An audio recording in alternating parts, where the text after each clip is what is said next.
If you are looking to explode, I mean off the tracks, explode your martial arts school, I'm gonna dig into the 4 things that you should know to do that. Hey everybody, my name is Jennifer Waters. I am the Sales and Systems Sensei. Thanks so much for joining me. I actually help martial arts school owners scale their dojo from 6 to 7 figures using our simple and easy method along with a dojo assistant. And this is what we're going to talk about today, is like, how do you explode your martial arts school with these 4 specific things? And I think that this is so important, and so many martial arts school owners miss this, and it really hinders their growth. The first thing that I see is a lot of martial arts school owners do marketing in spurts. Like, you'll run a few ads here and there. Back in the day, coupons or direct mail marketing used to be a big one. And you would see that the marketing companies would come around to small business owners like martial arts school owners, and they would offer them specials. They would say, hey, we'll run it for 6 weeks for you. Do you have something coming up? We'll run it for 4 weeks. We'll run it for however long. And the school owner's like, yeah, that's a good deal. I'll do this, and then I'll come up with a special to match the marketing that's going out.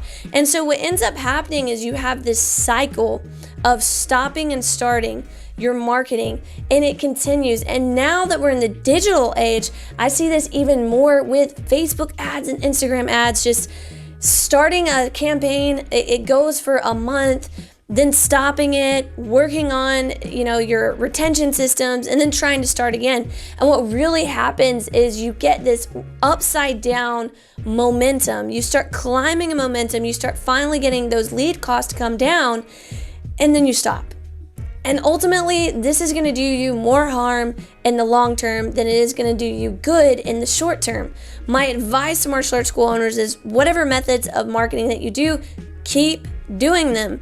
It's better to get consistent than to yo-yo back and forth between marketing sometimes and not marketing at all. The second thing that I see is that school owners try to basically only do social media marketing or only do guerrilla style marketing. One of my favorite books when I was a kid was Guerrilla Marketing, and actually I would say that this was one of the foundational pieces that led for me having the mindset necessary to scale our school with my family from, barely doing anything, $5,000, $6,000, $7,000 a month, all the way up to $85,000 a month in recurring revenue in just 4 years. Because back in the day, I went to the library at 14, 15, 16 years old, and I was I was borrowing marketing books. And at the time, there was a new book out called Guerrilla Marketing, and it was all about how do you create marketing on the streets? What can you do to go talk to your community? What can you do to generate interest in your product or your service? Now, I think as martial arts school owners, that's where we tend to lean, because it's freestyle marketing, right? We don't have to pay a lot of money for it. And when you're bootstrapping, you don't have a lot of money to begin with, that seems like a really great idea. And it is. But then what happens is, once you start getting money in the door, you stop doing all the guerrilla style marketing, and then you only do paid, or you only do a website. And again, I think the real secret sauce is to combine both. And in the next tip, I'm going to tell you what I also see as a hindrance for a lot of martial arts school owners that really limits their growth. And the bonus at the end, you're not going to want to miss that in this training today. So when you're doing guerrilla style marketing and you're out on the streets, you're talking to the community, you're drumming up business, you're doing Facebook posts, like live videos of your classes, you're doing Instagram stories, keep doing that. Just augment that with additional paid advertising. And if you go ahead and check out the link in the description, or we have it linked up somewhere here, I'm going to talk to you about the best type of Facebook ads that you should run to explode your martial arts school, because there's different types of ads, which I'm sure you're well aware of, but you definitely want to check out that video to get the ins and outs of which one you should run for your dojo. Now, getting back to our third tip here. In the beginning, if you're running organic or guerrilla style marketing, that's great. At some point, you need to stop doing just organic method, and you need to add in paid ads. The problem that I see so many school owners do is that they want to keep running on organic alone for too far into their business. And you fish out your pond. You need to get into a lake. And the only way that you can jump into a lake is if you get into paid marketing.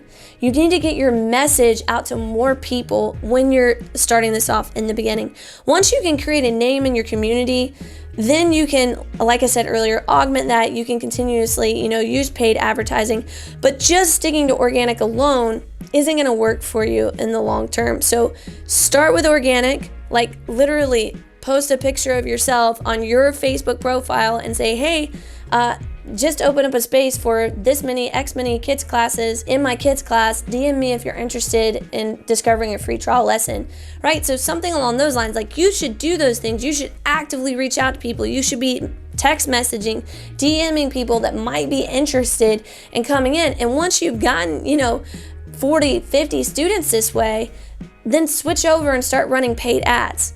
And then you need to switch your organic direct DMing, text messaging, asking everybody in your neighbor to come, to more community style marketing that's more branding. So you have to marry the two together, but you can't stay on organic forever and think that you're going to grow your martial arts school to 200, 300, 400, 500 X students. It's just not going to happen. You got to combine it with some paid ads and then come back to a branding perspective, not a direct marketing message. Now, the last thing that I'm going to tell you is that something I totally underestimated when I first started this process of building my own dojo, and now I make sure that every single client has this secret key ingredient when we work with them inside of our 7-figure dojo program. I make sure that they understand and we craft a very specific sales message, because marketing alone is going to get you leads, but getting new students, that component is sales. And if you aren't very good at sales, if you don't have the right message that converts people from being a lead to being a student, and if you're not profitable doing those things, then you're simply going to end up getting people in the door and then having them walk right back out. So you're going to be wasting a ton of money, a ton of time, and most importantly, you're never going to reach your goal of running a very profitable martial arts school so that you can live the life that you want to live, spending more time with your family, enjoying your martial arts training, traveling, and ultimately doing what you want to do on a regular basis, living the life that you've always dreamed of living. You have to have a very good sales message, and you have to have an offer that converts profitably. So listen, guys, if you're interested in any of those things, or you're like, man, how can I make this work for my school? It's easy to find me. Just DM me on Instagram, or you can message me on Facebook, and I'd be happy to reach out and talk with you in more details about what we could potentially do to work together to achieve your goals of being able to run a profitable martial arts school and living out your passion. Until next time, guys, be awesome.